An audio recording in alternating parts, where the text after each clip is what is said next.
મેં તમે પહેલાં જ કીધું હતું કે માઇક જરા હરખું રાખજો. સારું સારું, બધાનું સ્વાગત છે. અને સ્નેહ મિલન કાર્યક્રમ આપણે શા માટે રાખીએ ખબર છે? પહેલાં આપણે એકબીજાના ઘરે જતા હતા અને એકબીજાને મળતા હતા, બરાબર?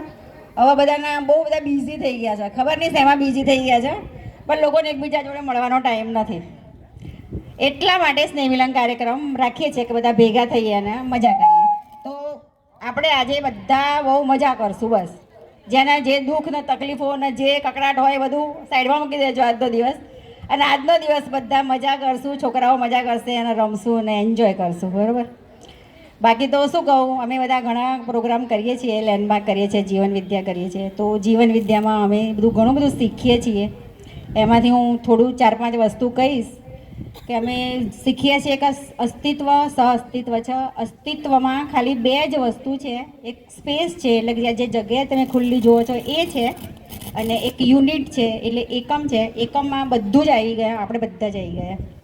બીજું એક વસ્તુ અમે શીખીએ છીએ કે શરીર અને આત્મા એ અલગ છે. તમે બધા માનતા હશો, બરાબર છે? તો આખી જિંદગી આપણે શું કરીએ ખબર છે?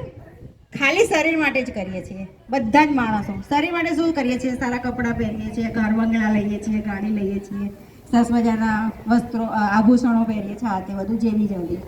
તો આખી જિંદગી પૈસા કમાવામાં અને આ બધું કરવામાં નીકળી જાય છે. તો આત્માનું કલ્યાણ કરવા માટેનો આપણા માત બધા ગુરુજનો બી બતાવતા હોય છે. તો આત્માનું કલ્યાણ શેમાં છે? તો એક ભાવ તત્વમાં છે. તો ભાવ રાખો બધાને એકબીજા સાથે. તો ભાવની દુનિયા બહુ વિશાળ છે. બાકી ભૌતિક સુખ સુવિધા જે છે એ તમને લોંગ ટાઈમ મજા નહીં કરાવે. વસ્તુઓ તો તમને આજે તમારો ડ્રેસ સારો લાગશે, પણ બીજાનો તમે એનાથી સારો હશે ને તમને આના મારા કરતાં બધા સારું છે. તો રૂપ, બલ, ધન, પદ એ બધી વસ્તુઓ જે છે ને ક્ષણિક સુખ આપે છે.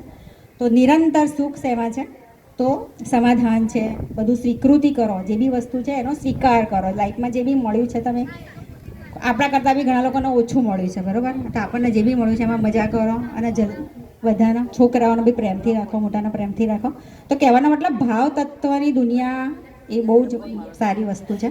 તો એમાં આપણે વધારે એમાં રહેવું જોઈએ. પૈસા જરૂરી છે, પણ એટલા બધા બી જરૂરી નથી કે પછી પૈસા પાછળ આપણે ગાંડા થઈ જઈએ. તો હું તો એ જ કહીશ. બાકી તો બીજું તો શું કહું, હવે બધા જીવનમાં શાંતિથી, પ્રેમથી એને હળી મળીને રહેવું જોઈએ. ગ્રામજનો બી આપણે બધા તે ભેગા થઈએ છીએ, મજા કરીએ આજે. બીજું બધું પછી, બરાબર? Okay, thank you.